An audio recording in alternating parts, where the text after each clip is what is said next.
Welcome, everyone. You are listening and watching this time simultaneously 3 channels. Congratulations. It's an accomplishment. My name is Yuri Rashkin. I am host of Rashkin Report Perspectives, and I'm thrilled to be joined, as I am every week, by Jonathan Fink of Silicon Curtain. Jonathan, how are you? I'm okay. I'm okay. Yes, just reeling from all the news and stuff. But we'll be diving into that in a minute. Yes, and I'm also super excited to be joined by Jonathan Pearce as well. So we have a 3-way conversation here, gentlemen. Fantastic. Of Thank you for Ukraine, inviting me on. And Jonathan here is a terrible reprobate, but he is pro-Ukraine, so I tolerate his company. How jolly kind of you. Well, gentlemen, it seems like the talk of the day in Ukraine, and perhaps not only, is the 28-point peace plan / capitulation proposal put together in Kremlin.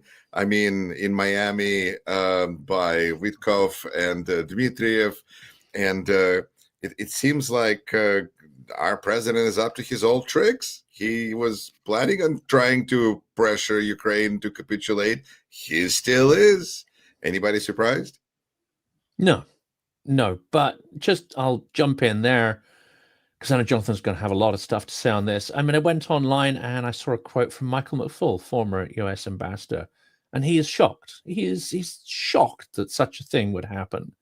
And whenever, and you're getting the impression in the media that they're billing it as new and it's peace and it's a plan. Well, it's neither new, nor is it a plan, nor does it represent peace in any way. And anyone who's shocked and surprised has not been paying attention. And this makes me angry, really angry now, especially when so-called experts, diplomats, commentators, journalists have the memory of goldfish and the moral capacity of teaspoons. But is it important to be, is it relevant to have an outrage about something that seems obvious? Maybe there's a good thing to it. We can say, I cannot believe you still are not doing what you should be doing, but you never did. And you know, or should we just be like, I knew you were going to do it. Here you are doing it again, and it's not going to work again. It's not going to work again. It depends how Europe reacts. And, you know, I've got a conversation queued up for tomorrow, which is let's use the crisis. So we're going to turn to Ukraine as well. Let's use these crises and not let them go to waste. Use the crisis to help reform potentially Ukrainian governance to a government of national unity. Use Trump's highly predictable move to put pressure on the Europeans to finally hand over the remaining 240 billion euros of central bank assets, finally invest in their defense, finally invest in pushing back Russian hybrid war, finally invest in smashing the Russian economy. I mean, if anything good's going to come out of it, let's make sure this acts as a reminder for the disingenuous, immoral nature of the US and why Ukraine and Europe stand or fall together. Jonathan, over to you. Well, I'm wondering whether it was entirely predictable. I mean, in one sense, yeah, we're not surprised, but actually, I am surprised. Actually, I have outrage, as Yuri was talking about. Outrage. My outrage is because this deal is the worst deal yet. So you would expect, as the longer this went on, and the more Trump seems to be getting used to Ukraine, like Zelensky's back on side to some degree. It's not February 2025 in the White House where he was ambushed. There's been this improvement of relationships, and Europe has been working much more closely with Trump, you know, increasingly. And then suddenly, out of the blue, we've got this 28-point peace plan that's been worked on by the US and Russia behind closed doors. Steve Witkoff has seemingly given permission to go to town on it with, according to some, Trump's blessing. So it's not like this has been done without Trump. Apparently this is, yeah, and it wouldn't surprise, Trump doesn't care for Ukraine. We know that, but there does seem to be a big step backwards here. And I think that's what's triggering my outrage. It's just, this is the worst deal yet by quite a significant margin as well. And it's like they've learned nothing of the last 3.5, 4 years. I'd agree with you in that it makes sense if you look at Moscow rules. If you look at how Kyiv describes how the Moscow negotiation process works, it never dilutes. It never dilutes, especially if they feel that their adversaries are weakened and vulnerable. And with the scandal going at the moment, you can see why this absolutely fits into the Moscow playbook or Moscow rules, as Kyiv calls it. I think that the shock and surprise is why this is happening in the US administration, as you say, after things have apparently been learned. But I think that's to ignore one of the key problems here, and that is that those lessons were only learnt by one camp, and there are two warring camps inside the Trump regime. He's floating around really with no context, no real understanding, but his instincts, his transactional instincts, and they are vying for his attention. And we've seen the sort of pro-Ukraine, those the slightly more immunity to Russian narratives gaining the ascendancy over the last few months. Now, Witkoff has been excluded from meetings. He's announced he's departing. Rubio will lose the spine that he seemed to be slightly regrowing. You mean Kellogg, not Witkoff? Sorry, Witkoff's leaving. Yeah, Witkoff's leaving. No, Kellogg's leaving. Kellogg. Sorry, I'm a bit confused today. Kellogg's leaving. Witkoff is in the ascendancy. Kellogg was excluded from meetings. Rubio seemed to be growing a spine, but that's probably going to go into remission. It does seem that actually, if you look at it as a war between two camps, what we're seeing here is the pro-Moscow, the ones who are susceptible to manipulation by the Kremlin, are gaining ascendancy. And Trump is going to go with whoever he's spoken to. Trump's going to go with his instincts, which are transactional. And unfortunately, if the pro-Moscow camp is in the ascendancy, Trump will align with them because here's an interesting possibility. Tell me what you think. I heard it from I think Michael Clark, who's a retired general, and I think provides interesting perspective. His take was that this is just Trump trying to zigzag out of this conflict and getting out of it. And the question is, who is he going to blame? And if Ukraine rejects this and Russia accepts this, then it looks like it's Ukraine that doesn't want peace here. And so it allows him to go, oh, I'm out of here, and it's Ukraine's fault. This has been a theory previously, but just for point of fact, Michael Clark is an analyst. He's an academic. I don't think he was actually in the armed forces, but he's excellent. I do love him on Sky News. But yeah, I think we've seen this before, which is, produce something for Ukraine that they just can't accept. And then that's, as you say, that's an excuse to walk away. It's a stick with which to beat Ukraine. Whether Marco Rubio is a sensible man in a room, I don't know. He said a somewhat cryptic statement on Twitter that could be read to be a slightly more balanced view, but it didn't really, it was a bit vague, to be perfectly honest. It's just, I can't believe Steve Witkoff, who Trump admitted knew nothing about the context when he appointed him. He's just a good guy. I felt he's the right guy for it. He's a guy who's a real estate mogul that has no interest, nor expertise, nor experience in anything to do with what he's doing. Thrown in to talk to people like Kirill Dmitriev and Putin himself one-on-one. No one to take notes for him, has a Kremlin translator provided by the FSB. This is a rank amateur, and he's the guy that's supposedly deciding the future of the entire nation of Ukraine. But this is what's happening in the United States now, because we have a list of amateurs running departments. Yeah. It's not that he has no context either. Let's remember that Witkoff has been immersed, I would say, in a sort of Russian ethnic bubble, because he does have a Russian background. I don't believe he speaks Russian, but I think he will have been exposed in this, or he would have festered in this sort of warm bath of Russian narratives through his life. So he's not a blank slate coming in. He is already hardwired to be receptive, I think, to some of the, Kremlin BS. Yeah. Nothing I disagree with there. He does have a background. His I think grandparents on the paternal side, I think, were from was it Belarus, but Soviet Union anyway. But yeah, I mean, no offense to Yuri, because Yuri has a Russian background here, but I'm not saying you would have naturally stewed in the juices of Kremlin BS. But there are certain people who I think that when it comes to Witkoff, I look at him as just another person who, due to his apparently evidently strong sense of loyalty to Trump, is trusted to go and do important things, and also because of his golf game, I guess.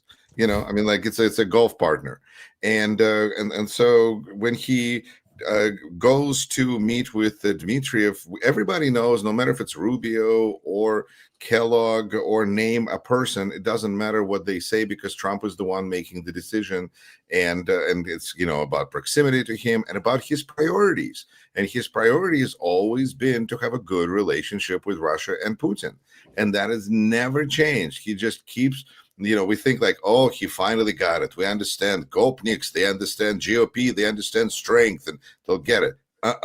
It's like one constant Prigozhin scenario after another, where he like steps back and then he tries to stab him in the back. This is just Trump again and again. He has, whether it's his compromat, which I think is losing steam, that idea, because so much have spilled out with Epstein case. Clearly, Trump just has no shame. So that really is just not a weak spot for him. But it's the business opportunities that Russia is promising, the riches, the enrichment that is just driving him over Ukraine, which is like a bone in their throat. Question for you, Yuri, being based in the US, talked about or referenced this idea that Ukraine are in this weak position on the battlefield, arguably, and politically with regard to the corruption scandal. Do you think so? The theory is that Russia have been pushing hard on this right now because they sense this is the right opportunity and they could maximize their gains. Do you think that also applies to the US with the Epstein scandal now becoming really quite explosive, and some people optimistically thinking it could be the end of Trump, or certainly it's a downhill trajectory from now? Do you think Russia were sort of understanding that this is a weakness for the US and it could be the right time to try and make sure that this gets pushed through the US because they're concentrating on other things, they don't have the bandwidth?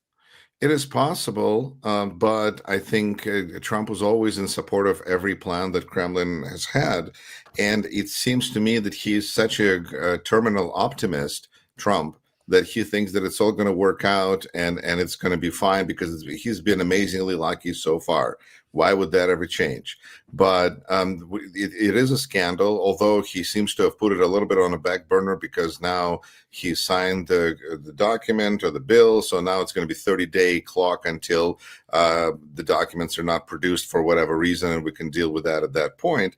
So I think this is more about Zelenskyy, and it seems like there's a double, like a fork pointed at Zelenskyy, because on one hand, there is the peace plan, but peace plan coming in at the time when Zelenskyy is under corruption scandal. And also there's a possibility I'm hearing of US possibly even launching an investigation against Zelenskyy. And I think that this is an attack on Zelenskyy to walk away and to get rid of him, which is another desire of Kremlin. So I feel like this is really just Trump using whatever moment he thinks he has. And he's not thinking so much about how this is the Epstein scandal. He's not even really thinking, maybe he's thinking about his life expectancy, because he discusses heaven and heaven's on his mind, a lot. But, it appears that he is no longer really worried about election prospects because he's a lame duck pretty much certifiably now. So he's going to just declare, that this is all military war, and he's in charge, or he's not going to run for re-election because either way he's out. But I think that the air is such, the wind is changing, I think, a little bit in Ukraine right now. And my impression from speaking to like Roman Cymbaluk and others is that people are going to support Zelenskyy no matter what, because even in peacetime, they would get rid of him just like that. But it's not peacetime, and people understand that. And so there's just going to be pressure on him to reform, but there's not going to be pressure on him from the people so much, it seems like, to step down. That's precisely, well, my take on that. And I think Zelenskyy is enough. I mean, when push comes to shove, I think he'll think, it's my nation and the fact that I'm here at the top tree in power, or I choose my friends and confidence, which is going to be a difficult choice for him. Actually, let's not trivialize it. But ultimately, he's going to choose power and the country over Yermak. Yermak will go if the evidence mounts. And there's now a lot of pressure. There's the kind of pressure we saw building that led to the protests in the summer, that really reminded the government that actually they are ultimately accountable to the people, even in wartime, even when elections are suspended, they are still accountable to the people for their power. So I think this, the phrase I used, make use of a crisis, don't let a crisis go to waste. I think we're going to see some dramatic change. Ukraine is far more resilient, far more realistic, and less divided than either the US or Moscow think they are. And to Jonathan's point there, we know there's a lot of problems on the front, but again, I think Putin may be delusional in thinking that Ukraine has its back to the wall militarily. Russia is as fragile, if not more fragile on that score, I would argue, than Ukraine is. The price is absolutely catastrophic and terrible that Ukrainians are paying. But when they get drone operations right, we're seeing ratios of 10 to 1, 16 to 1, even 32 to 1, which is what Robert Magyar Borovdy has been claiming for some of the operations he's been involved in. And now you're seeing many veterans who've lost limbs, etc. They cannot go back to the trenches, but they are going into these drone units. And one of them was describing, that when he was in a trench over 4 years, he's sure he killed 3 Russians, but he's not really sure if it was any more than that. That's 4 years of fighting. In his first month in the unmanned systems forces, he killed 16 that he could see and find evidence for. So Ukraine is stronger than we think, and far stronger perhaps than Putin believes. And Putin probably believes his own forces are far stronger in a more capable position for reasons we've discussed before with both of you, which is that he is not getting accurate information about what's going on. He is getting a laundered view from his commanders who do not want to fall out of windows or drink the wrong tea by giving him bad news. So we've got where we started, we've got a bad information loop that is informing both US and Russian decision making, and they're not in a strong position that they think they are. I have a slightly different view. I don't think anyone's particularly strong. It's just a case of who's the less weak. That's it. It's always been. Right back from the start of the war, it's been that case. Yeah. I don't particularly talk in terms of victory for this war anymore. I talk about who is likely to lose the worst. And so, Yes. when Russia started up with the amount of troops and Ukraine started down here, and as they attrit, who's being attrited at the greater rate? And the problem is that Ukraine has a much smaller gap between 0 and where they have been. Russia has a much larger gap, but actually it's been brought down much more vociferously, hugely. And Ukraine are coming on board now. I mean, it seems quite late in the day, but the innovation is starting to hit the long distance missiles and drones.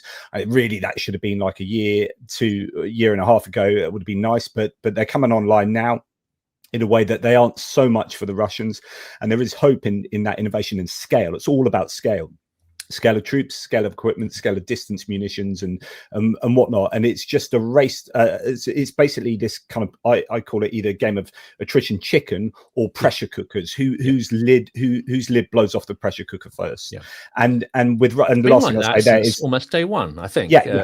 When Europe didn't really pile in and give Ukraine what it wanted, it's always been this battle of who's going to be least fragile. But I think that when we look at Ben Hodges' attitude towards this, I think his look has always been it's about logistics. And I think that's where Russia is really struggling, because they can't even invade because they have no logistics to support an invasion. And they're only 45 kilometers from where they started out, let's face it, near Donetsk city. I mean, there's a question, Jonathan, as well.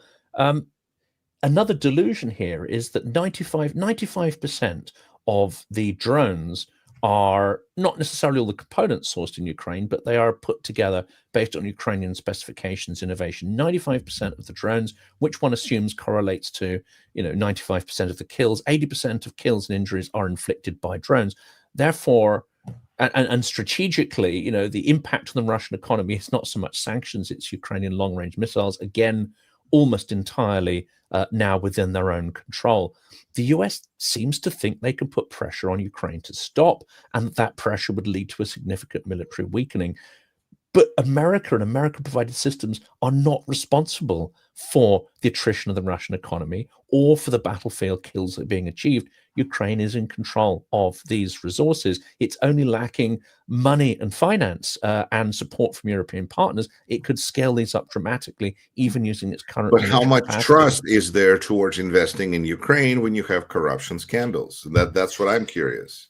Does that affect the desire? I'm not sure of people that's to what's invest? holding it back. I'm not sure that's what's holding it back. Actually, in the defense military circles, people I've met, that's that's not really the thing that's holding it back. It's the lack of understanding and information by investors. It's the fact they're not on the ground. They don't understand how rapidly these things are evolving in Ukraine. It's a question of sort of distance, poor information, lack of imagination, and risk averseness.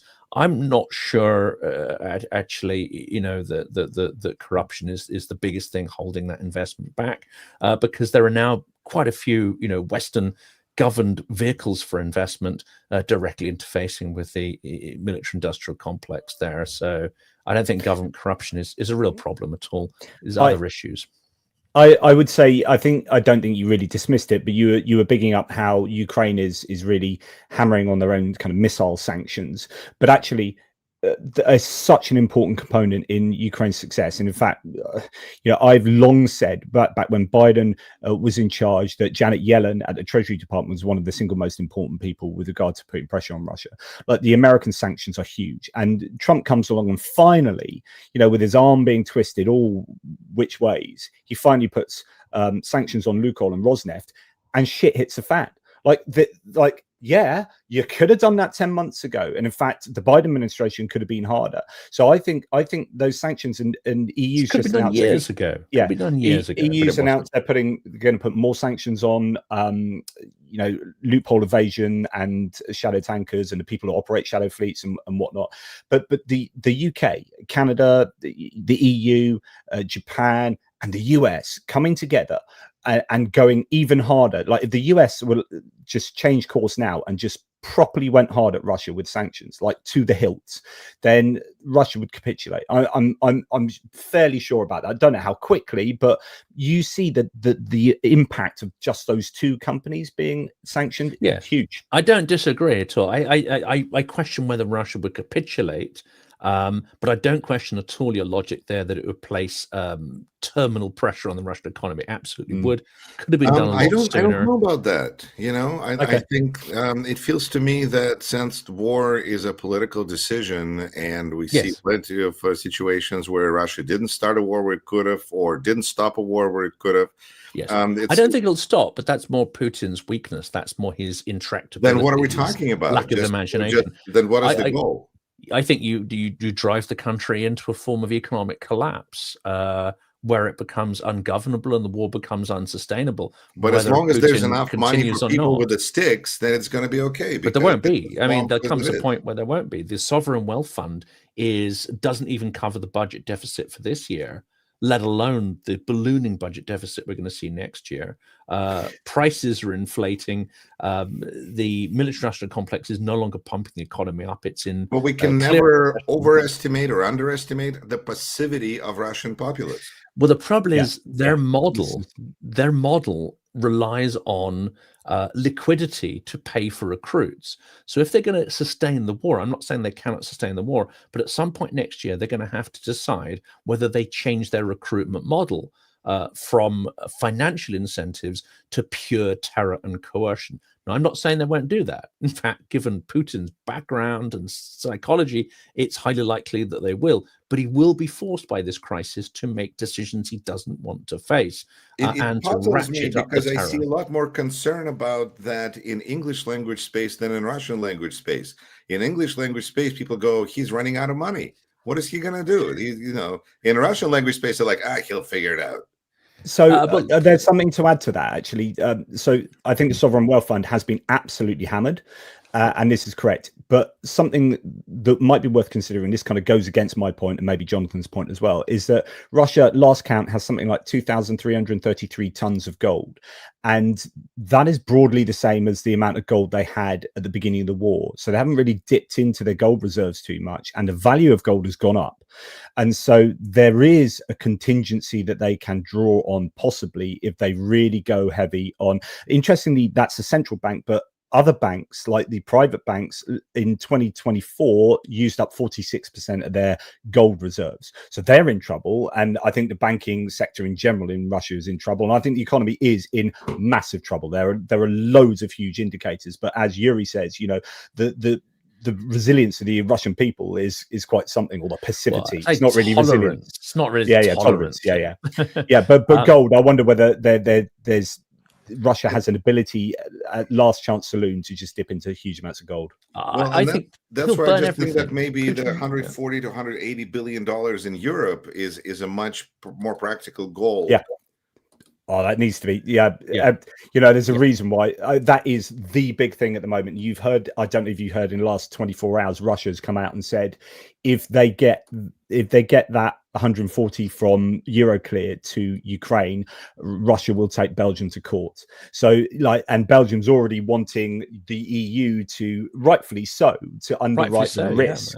But the battle, that honestly, I think that's one of the single most important components of this war right now and going forward. That money needs to get to Ukraine. And it's for European defense as well, because we see in the sabotage attacks in Poland, again, people are endlessly shocked and surprised when they really shouldn't be. But we see a definite escalatory track on the hybrid war against Europe. When the media talk about peace, and again, we talked about this, Jonathan, over and over, they need to deconstruct it. Peace is not peace when there's no justice. There's no justice in this 2028 plan. There's no answer to Russian hybrid attacks. If, in fact, the US was to either wash its hands of this or impose some kind of deal, I would see the aggression against Europe actually ratcheting up, because then America would say, well, we've done our bit, or we've washed our hands. This is now fully your problem, fully your problem. There is also a rumor going around. This is from a Finnish commentator, but I think it is very much in the rumor mill.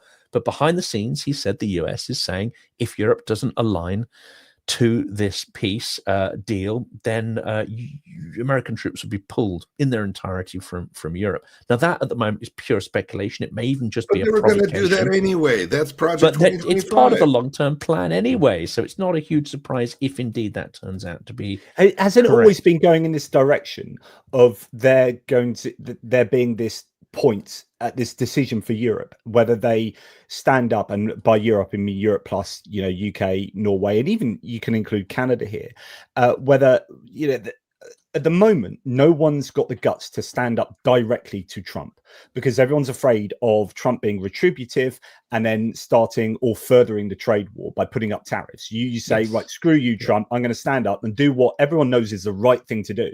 Yes. But no one does it. Everyone is still polishing Trump's boots. And I've explained this before. It is obvious why this is happening, because otherwise you throw your country onto the brink of a recession, because the US goes into a direct trade war with you. So everyone's like, oh, lovely Trump, be nice. Oh, Trump's our daddy and all this kind of stuff. And I understand why that's happening. But are we moving closer and closer to this breaking point but everyone has to do it together, like where and the EU would, but then you've got, of course, Hungary and Slovakia and blah, blah, I think blah. if people had our level of decisiveness, we would have been at that point long time ago.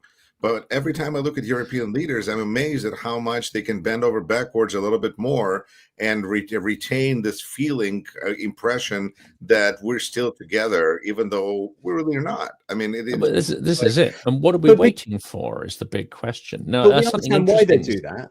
Well, Yuri, we understand why they do that, though, because if they don't, then he'll whack another 25% tariffs on them. So why would they stop? Well, no, they keep going now because at the moment, I think what they're hoping for is that we're in the United States are going to solve this problem electorally. We're going to get rid of this, the situation, and that's, I think, what Europe is waiting for. Like, what do you mean the next for Trump? Now Europe is waiting for end of Trump. Oh, right, yeah. But yeah, possibly, I mean, but that's a long time to wait, and Ukraine doesn't have that time. Well, Trump may have his wings clipped. This is one ready for Yuri, but I know, Jonathan, you follow this really closely. It seems that there will be a Supreme Court ruling coming up within the next few weeks that may overturn Trump's tariff policies, may prevent him from imposing further tariffs and annul that whole thing. At that point, he loses a key tool to threaten Europe. So there are some interesting movements that may happen. Then we've got the midterms next year, which will then mire the remainder of Trump's presidency in various suits and commissions and all research into his general venality and corruption. So we may be seeing, if you listen to Scaramucci and a few others, you may be seeing Trump Trump entering a lame duck period, which means his threats and coercion against fully agree. Europe He's in that period. don't really have the strength that they did before. I think that with Trump, we're seeing signs of weakness, and the problem is that we don't really have a mechanism to get him out before his term is up. And when it comes to foreign policy, we have little mechanism to control him. So on some level, he's going to be trying to push Ukraine to surrender to Russia as long as he's in the White House. Yeah. Now, there's a possibility that he might be out of there next week because, the scandals here are pretty big and powerful, and who knows? And every time he meets a journalist, it's a badge of honor to ask him about Epstein and see how he loses his stag this time, and he's 79 years old. So who knows? But we just are lacking certain mechanisms right now, and I think that needs to be acknowledged. I think there's a really simple calculation as well to throw in here, Yuri, and that is that supporting Ukraine in a war for the US is, as Trump sees it, a net cost. Stopping the war, this is why he wants a quick end to the war. He doesn't care about whether it's just or even lasting. A quick end to the war would expedite trade deals with Russia. And this is what he keeps talking about. And Russia know this. And Russia mentioned it again in the last couple of days, saying, we want to kill Dmitriev. I think we want to get back to US-Russia ties and relationships. So he looks at this and says, right, given that the tariff and trade wars that have been taking place. Yeah, exactly. Yeah, 100%. So given that actually the American economy is in a bit of a bind and his stats on the economy at the moment are tanking, like really tanking. There's some new stats out from the AP poll and Fox News poll, and he's in trouble, right, on the economy with the general public. One way out of that is getting some inward investment or getting money coming in from Russia through blah, blah, blah, blah. So I think it is a case of show me the money. So I think, like, if that is still going to be the calculation, then he is just going to support a quick end to the war at the expense of Ukraine and for the benefit of Russia, because it's for, as he would see it, an economic benefit for the US. And this is really dangerous then for Europe, because whatever provocations Russia engages in after that, he will have a built-in incentive not to intervene, not to inflame tensions, and there'll be this, dare I say it, sort of Damocles hanging over him from Russia, which is, okay, well, if you put them on that, then we'll pull the deal. Oh, if you object to Narva being invaded, if you object to these sort of, the river borders being moved, if you object to the internet backbone being severed, and blah and blah and blah, and it goes on and on. So these trade deals are not just, objectionable morally. They would represent a serious weakening of European security, comparable perhaps to when Germany tied the continent to cheap Russian gas. All true, although it seems like Saudi Arabia is now, has a lot of control over our economy, and so maybe it's Saudi Arabia that's running the show. What I would like to understand from you people there in Europe is, when I try to figure out why Trump hasn't ditched Ukraine entirely yet, I feel like part of the reason is because he looks at Ukraine kind of like Taiwan, where it's a signal of what's going to happen after that. And do Europeans really hold Trump to certain accountability for how he handles Ukraine in terms of, well, I don't know, trusting him with their own security, but is it a part of Trump's calculations that if I totally let Ukraine go, Europe is not gonna, I don't know, Europe's gonna bail? No. My theory is this. Sorry if I answer this one, Jonathan. My theory is this: there are two competing worldviews in the Trump administration. In the American political landscape, I think a wider understanding. So one worldview is Project 2025, which is isolationist, don't give a toss about Ukraine, Europe's war, very much like the Charles Lindbergh America First policy in the 1930s. That's what's happening now. And actually everything that Trump really wants to do aligns to that. But what is competing against that, and I think this is whoever wrote the True Social post when he was at the UN Council, the General Assembly meeting, when he just changed on Ukraine and said Ukraine can win this, blah, blah, blah. Totally different to anything he'd ever said before. I think that's someone coming from either the Department of Defense or the kind of old school Republican and Democrat world of America in this globalist internationalist scenario being this big power, and you have the intelligence services and the armed forces before purges have taken place, like believing that. And I think those two worldviews are often competing, and Trump is often having to fight off his own kind of entities in the whole political landscape. And this is why you see him oscillate, and this is why you see the foreign policy oscillate completely between one position and another, is because you have two utterly different worldviews existing in the same space. And the European worldview would cohere more with the traditional kind of Biden era positioning, which I think is what the establishment military believe as well. And that's why the Saka, the person in charge of NATO at the moment, Grinkovich in Europe, is giving Ukraine permission to fire missiles unilaterally. Like, that's happening. That's the old school kind of understanding. Then you got Project 2025, and Trump really is Project 2025. But he sometimes has to do what he's told by, or what he's convinced by the last person that speaks to him. And if that's someone from this worldview or from Europe or from NATO, then he swings over to the other side. And it's just like that and that. That's my view. Jonathan? I mean, to me, Yes. to me, I will say quickly that to me it seems, I respectfully disagree, because I don't feel that people from that old world view, that the Reagan Republicans, have much of a pull anymore in this administration. There's like Marco Rubio, who's trying to pretend like he is one of them, but he's really like almost an adult. But that's about it. But it's not so much the people in the administration, it's the people in the Department of Defense. It's like the civil service structure. It's Pentagon it's and like, Defense. it's the Pentagon, it's Defense, it's CIA, it's FBI before they were kind of purged. And it has nothing to do with our reputation with Europeans. No, I just think there are fights going on, and I think, you know, there are. You saw what happened when Pete Hegseth called all the commanders to that meeting, and a lot of them were. I mean, it was just, you get a sense that the establishment, military establishment, don't like the direction of travel of the Trump administration, Project 2025. And by the way, you can throw in loads of lawmakers as well. So although we can forget people in the Trump administration, but actually, you generally, Republican and Democrat representatives and senators are for Ukraine and for that international outlook.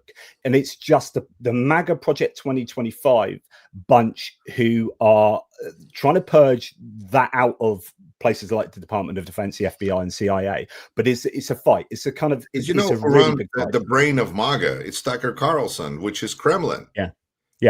So really, MAGA is a Kremlin movement that Trump has to pacify. 100%. That's right. Yeah, QAnon / Kremlin amenable movement, and we won't even get into Marjorie Taylor Greene. Well, no, but that's an it's Heritage Foundation. Yeah, it's Heritage Foundation. Yeah, it is really the Heritage. So once you understand the Heritage Foundation being the authors, well, being the think tank behind Project 2025, and you understand that Tucker Carlson is part of CPAC, which is affiliated with which is the Heritage Foundation, and Tucker Carlson's interviewed Viktor Orban. Tucker Carlson's father sits on the board of directors for the lobbying company that lobbies for Viktor Orban. The connection, Tucker Carlson's interviewed Viktor Orban. He's been, you know, there's been CPAC in America where Viktor Orban's been twice, I think. CPAC's been in Budapest. You've got, which is a conservative conference for people who don't know, and Viktor Orban was invited to Mar-a-Lago on a red carpet. All of that is the world. That's the kind of world I'm saying is the Trump administration or the White House. And then you've got all the rest of the establishment that's kind of like uneasy with that. And MAGA is more like the kind of attack dogs. They don't necessarily align fully with Project 2025 or even fully aware of it. But it's, and if you listen to Scaramucci, it's interesting. He says, like, does anyone actually like and respect Trump? He says you won't really find anyone who does it. And the few people who might have, like Taylor Greene, who are the fanatics, are now being ostracized by him and his sort of, you know, backsliding on their agenda. Universally loathed, I think, is his view. But he's also feared, which is why people have moved against him. And I'm guessing they're suppressing, or some are really not expressing, you know, what they would like to see on Ukraine. And it's the way they suppress it for domestic issues. They fear Trump because he's been powerful. He was powerful even when he lost the election, was out of office, powerful in the first one. He has this mob. Oh, poor little Trump. He has this mob that can destroy people, who can, you know, you turn against him and you get, you know, vast amounts of death threats. But when, like Putin, and this is very comparable here, when he is no longer able to project fear, when he loses that control, of course, it's going to be disaster, because what do you have in place?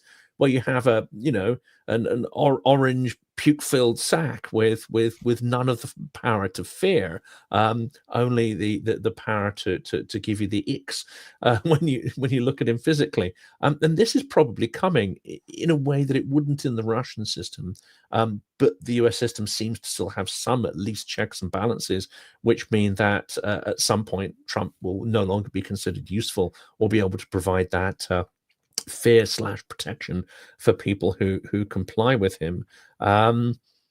It's both of those things. It is both fear and people use him. Like someone like Stephen Miller doesn't fear him. Stephen Miller uses it. I mean, my opinion is the Trump administration essentially is the policies of people like Stephen Miller and Russ Vought, these kind of Project 2025 people. Trump is vacuous. Trump doesn't really have much of a foreign policy agenda.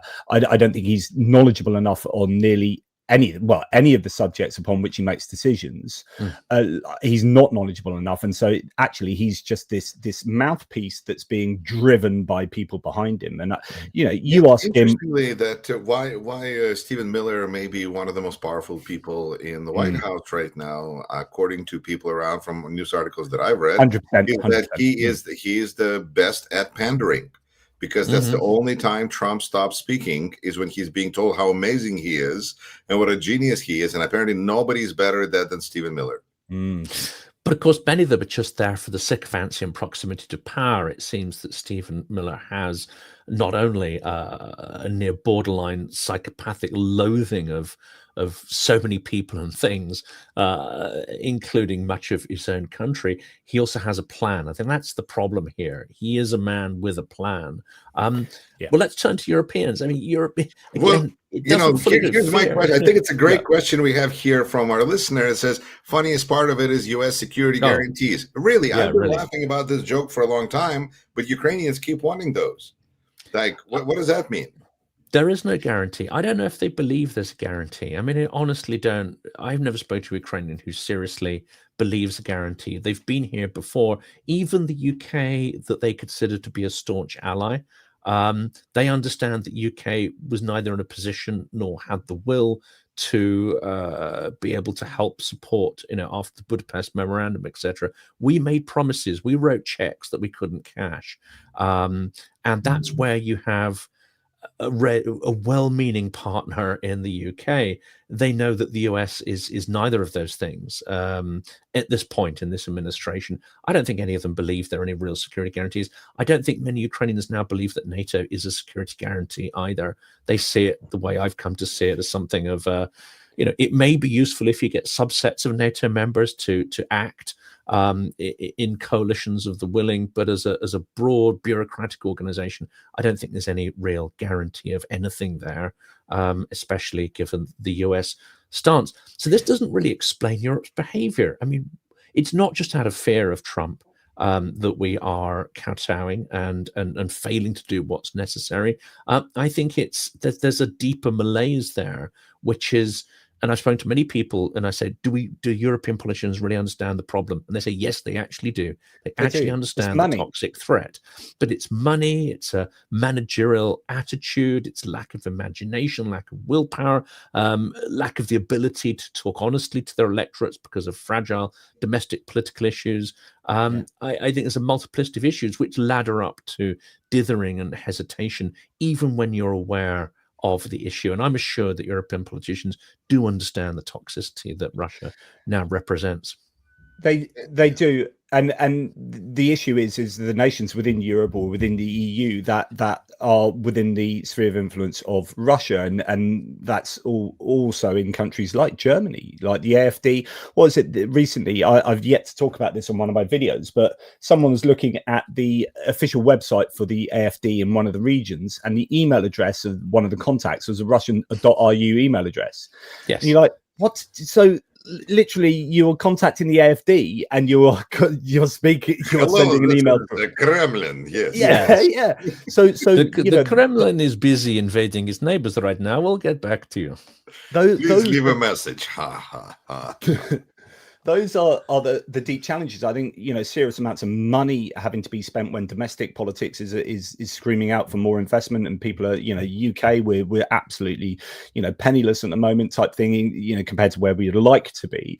But I could just go back to the NATO thing. What frustrates me is NATO is the cheapest, best way to get security guarantees. And what annoys me is if you had an American administration that were up for this, then everyone else would kind of follow suit. Maybe Hungary would have to be arm twisted, but the idea that we're going to have to spend billions of pounds or dollars or euros to get our troops into Western Ukraine and to put a no-fly zone and to provide this and to provide that, this is an insanely expensive logistical nightmare. Or we spend nothing, literally virtually nothing, and just say on a piece of paper, Ukraine can join NATO, right? Ukraine then join NATO. Our security guarantees are £0, and it's just Article 5. If you attack Ukraine again, you've got all of us to deal with. It's the cheapest, most effective. No one has attacked a NATO nation, so it is the most effective. I mean, we can slag off NATO all we like, but is on form. I'm sorry, is blowing up a railroad in Poland, does that count? Oh, so this is where we get into fascinating discussions about. So I love this kind of discussion. You can almost get a little bit philosophical here, talk about the Socrates paradox. But the point is that Russia are amazing at just pushing the envelope. When is war? When is activity? When does it reach a threshold of war? Information warfare, a hybrid warfare, the grey zone warfare and stuff. And at the moment, Russia are just going, you don't have the guts, you don't have the guts. And they're going to shine lasers in our pilots' eyes. They're going to blow up railway tracks. They're going to do this. They're going to do that. And until my opinion is that any kind of activity like that, we draw a red line now. We say to Russia, if there's any more activity like this, we will put a no-fly zone in Ukraine. Like, we need to put red lines back to Russia. We always imagine these red lines for ourselves. We need to take it back to Russia. We say anything like this, we will do this. You've done that, we're going to do this. Sink the Yantar, oh, whoops, it entered our sovereign space, or it did something nefarious.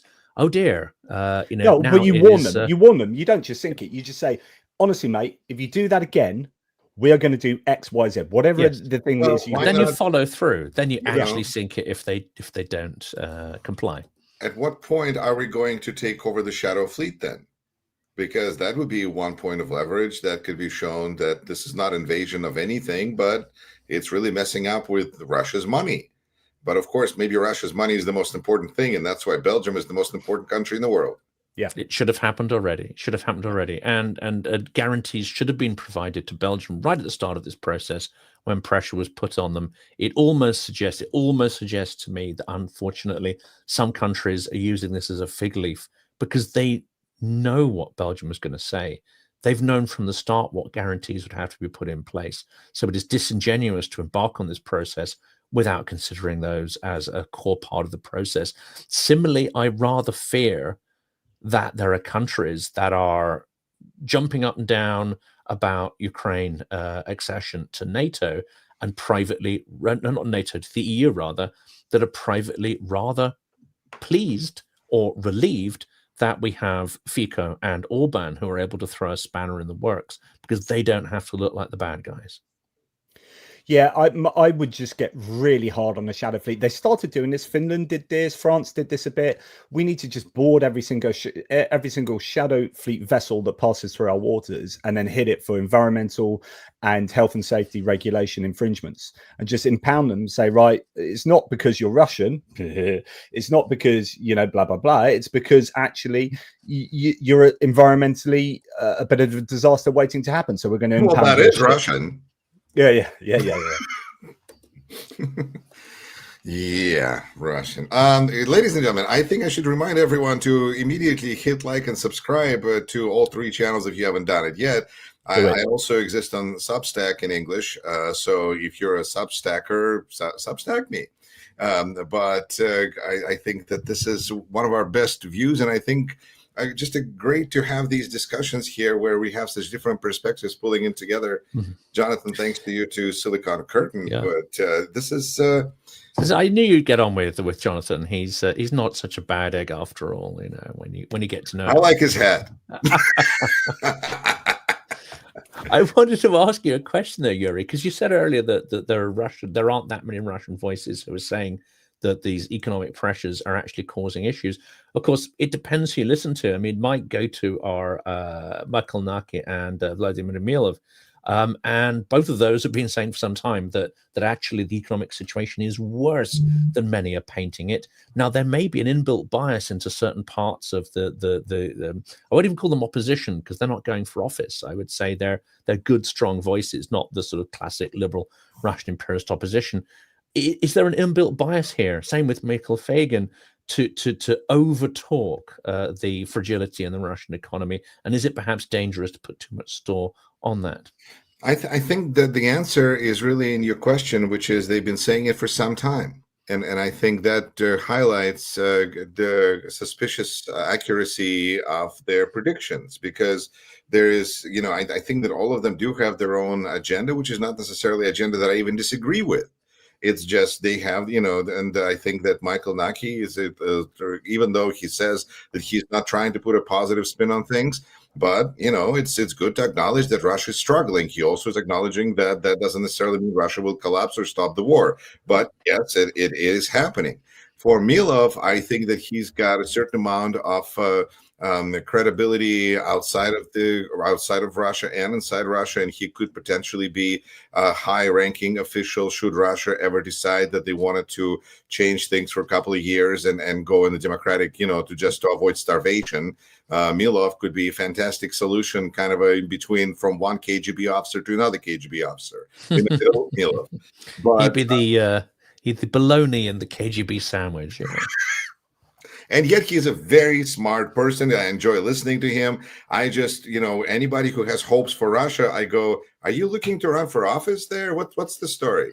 And I think there's other people besides them, like in Russian language space, there's a gentleman named Lipsitz, who's Lipsitz. I can't remember quite his last name, but because I always see him and I always go, how is he getting more views than I do? But he specializes in Russian economy, and he explains every time how it's getting bad and worse, and everyone's like, oh, I want to see him. Okay, I mean, that's great, but I think that Russia can collapse and continue to have a war at the same time. It's the quantum empire, you know. I think both alive and dead. Yeah, it's Schrodinger's empire. Yeah. So I think that's exactly right. And again, it goes down to this kind of resilience, or whatever you want to call it, passivity, which is the economy can completely collapse, and hospitals and schools are totally underfunded, and it's all falling apart. But anyone that wants to protest about that, well, you'll end up in a gulag, and in fact, most already have at the beginning of the war, have fled the country, and so therefore there isn't this kind of. And the irony of it is that you're going to get arrested, sent to gulag, and from gulag you'll be sent to Ukraine, where you'll be killed. Yeah. And so you can understand why they don't want to protest. Now, this is slightly changing the subject, but I was just reading while you guys were chatting there, not that I wasn't listening to you, of course, that we were talking about NATO earlier, and this is coming from the Times. The US would like Germany to take over the command of NATO forces in Europe, according to Matthew Whitaker, which is very interesting, because many people argue that the US should definitely be remaining in Europe as you know, for their own strategic benefit and have a hand in it, etc., etc. In remarks that elicited shock from German NATO. Ignorance of history to ask Germany to be in charge of European security. Is this? I mean, like, am I missing something here? Ouch. Well, in normal times, I wouldn't say this is actually such a bad thing. But when you're on the threshold of AfD gaining charge, do you want Germany leading NATO with an AfD government? I mean, that to me is the absolute defenestration of European defense. So one has to ask, is this being done by design? Is this, you know, if I'm putting my super cynical hat on, let's have Elon Musk's wet dream. It is. This is exactly it. You have an extreme, on so many levels. Extreme right-wing Kremlin laundering party that uses, you know, Kremlin.ru email addresses running NATO. The show is over. The show is over at that point. I think what needs to happen, I think somebody in American politics, obviously it's not going to happen under Trump, but needs to get up and go onto national TV and say, a bit like what Macron did a year and a half ago or so, when he spoke to two journalists in Paris and explained, exactly why we're doing what we're doing and why it's really important to support Ukraine, blah, blah, blah. Somebody needs to explain to the American people why it's really important for America and for really their economy that America is militarily involved in the security of Europe. Like Europe's security and stability, economic stability is America's security and stability. And you get America gets a return on investment. Perrin did a really good video on this at the beginning of the war, saying, I know lots of people are complaining that lots of Americans are complaining they spend much more on their defense than other nations as a percentage of GDP, and it's all very asymmetrical. But the idea is that actually, if the US kind of controls NATO, then they use it to forward their own like foreign diplomatic strategies, and they get a return on investment. They get trade deals with these places where they have bases all around the world. This is about the projection of hard and soft power, and NATO does that. It's exporting security. And if Jonathan, I disagree, because I think, and I'll be brief, because I think that you're saying US should be interested in maintaining control of NATO because it will have control of NATO. And I'm saying that the Trump administration is looking to shift responsibility for fail to anybody else. And so if they look at NATO, Yeah, no, but there's two things. I'm talking more about, not even particularly with regard to Ukraine, actually, just in terms of like why the US, is doing all these things, is involved in Europe, is involved here, and actually it's because they get to dictate, what they want, and they reap the rewards for doing so. I mean, you're promoting the world order that doesn't exist under this administration. They closed USAID because they don't believe what you're saying. Exactly, and that's what I'm saying. So I'm saying, yeah, exactly. So they are going down this isolationist route, which is antithetical to this projecting, and you could call it American imperialism, but it depends, like, what are your goals? Like, so most Americans would say, we want to be the best. We want to stand up and go, USA, USA. But you can't have your cake and eat it. Like, you can't say USA, USA, USA and say we're the best at everything, and at the same time completely go insular and say we're not going to get involved over here. We'll leave that to you. We'll leave that Soviet to me, like say we're the best country in the world and close the border. Yeah. But the reality is that China and Russia and whoever else in the EU will step into that power vacuum. And then if you're talking about global geopolitics and strategizing kind of on macro scales, then that isolationism will only, I think, make the US economically and in terms of raw power weaker. And I just think that when you hear people go, why are we spending money out here? We should be spending it on ourselves. They don't understand that spending money out there gets a return on investment. So they have more money back here to spend on themselves, except they don't spend it on welfare. But that's another question, so I think why the US does stuff has not been explained adequately to its own population. So they don't understand why they're projecting themselves out around the world.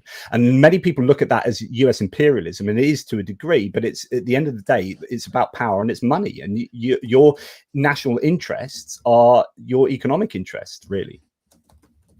The biggest hope is that the battle between TV and the refrigerator, which went one way in Russia, is going another way in the United States, because we saw on this last elections earlier this month that when people went, wait a minute, the prices are going up, this whole fascist bit is not working for me as well as I thought. They're like looking at it as an economic theory to lower the price of eggs. I will try with a little fascism. Didn't work. All right, let's try a little socialism. Let's see if that lowers the price. What are you talking about, Russia or the US here? I'm genuinely don't know. All right, yeah. Because weird times we live in. Indeed.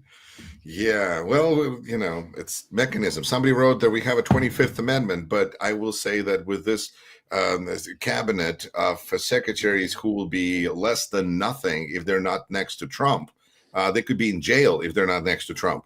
So why would they vote to get rid of him? It's entirely possible that at some point he'll just take off his pants, and they will be like, okay, we have to do something.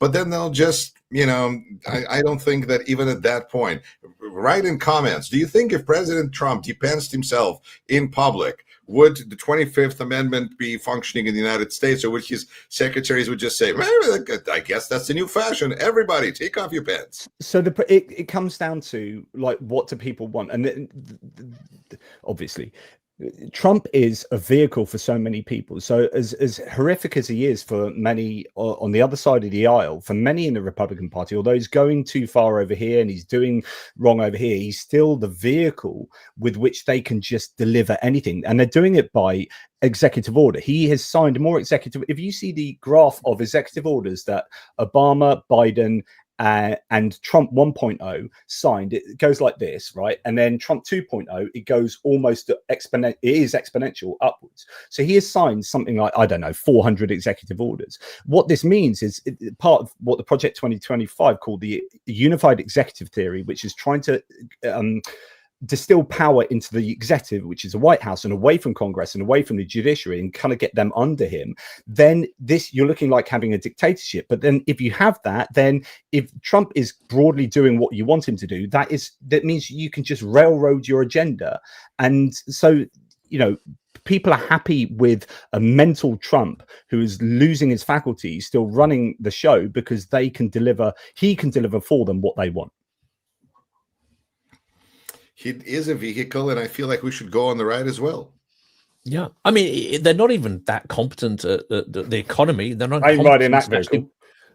They're not competent at prosecuting their enemies. The case against the former Comey, that's fallen down because they're just too incompetent even to try and persecute their enemies. So this is, we've been talking a long time about Trump's authoritarian slide, but it comes back to it being a clown coup.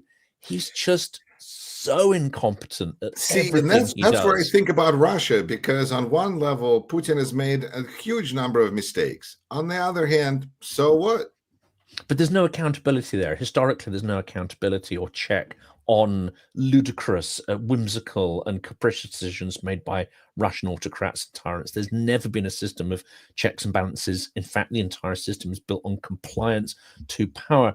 The US traditionally is not built that way. So it leads me to think that if you have an incompetent would-be autocrat, at some point their sheer incompetence is going to come up against some checks and balances and go, do you know what? You haven't filed the illegal paperwork properly. Sorry, but maybe I'm being too optimistic there.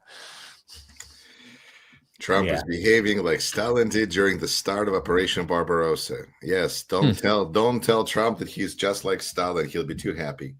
But I mean, look, he is. I've done several videos on how seriously, like from a technical point of view, this is what fascism means. Here are a couple of scholars who talk about, the tenets of fascism, whether it be Jason Stanley or whoever else, and this is the direction of travel the US is going on. Here's the data point. Here's the data point. Here's the data point. Here's the data point. And it is very clear that, in my opinion, but with evidence, that the United States is embracing fascism, actual fascism. Now, people get annoyed because they think fascism, you have to be dressed in a brown shirt and you have to actually be German and you have to have a leader that has a moustache or something like that.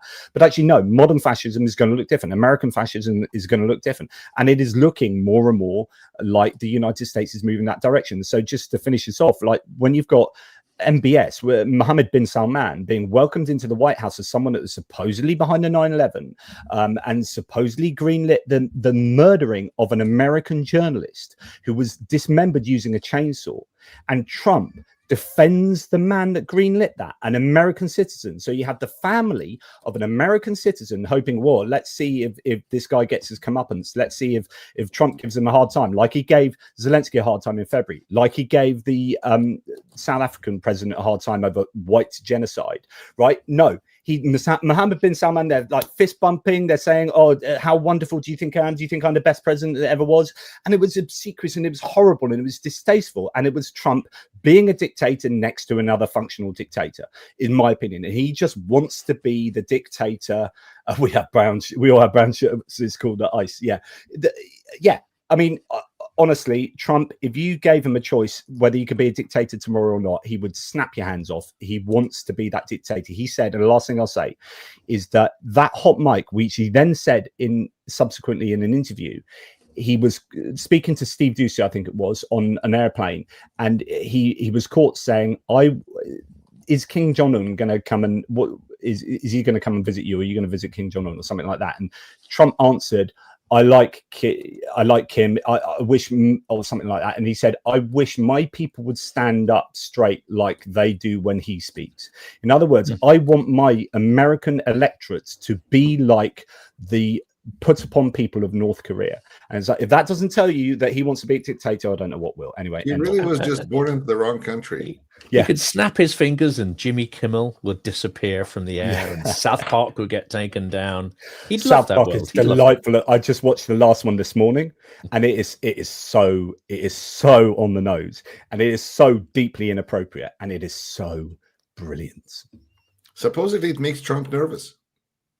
What South Park? What happened in South Park in this episode? Really? Yeah, do you reckon do you reckon someone's actually shown that to him? Because it is pretty explicit of him having sex with JD Vance on the bed, and then it's about AI, and then he claims it's just fake AI. And but what they're doing, they're so clever. What they're doing is like, please cancel us, please, like, we're having you have sex with JD Vance, and then you're going to be kissing, and then you're going to be kissing again, and then we got mood music, and then it is that on the nose, and they're just saying, come on, cancel us, because we want a censorship cancel culture war with you. Satan's baby, you got to watch South Park if you don't know what that means. As long as these voices are here, I think all is not lost. I also like John Oliver and his quote about Epstein, where even the guy running the Pervert Express to Crime Island thinks that you're a dick. Well, as long as that stuff's still being broadcast, there is some hope at least. Well, Epstein said, I'm the only guy that can bring down Trump, and then subsequently dies. So there you go. Well, sounds like we'll have something more to discuss next time. It certainly does. Yuri, thank you so much. Epstein's not going away. Oh, no, that's Jonathan. Jonathan, thank you so much. My name is Yuri Rashkin. Thanks to everyone who joined us. Subscribe to all the channels that you see here, and we'll come back soon and have another video. And if you want to know, you'll be there as well. So see you soon. Slava Ukraini. Slava.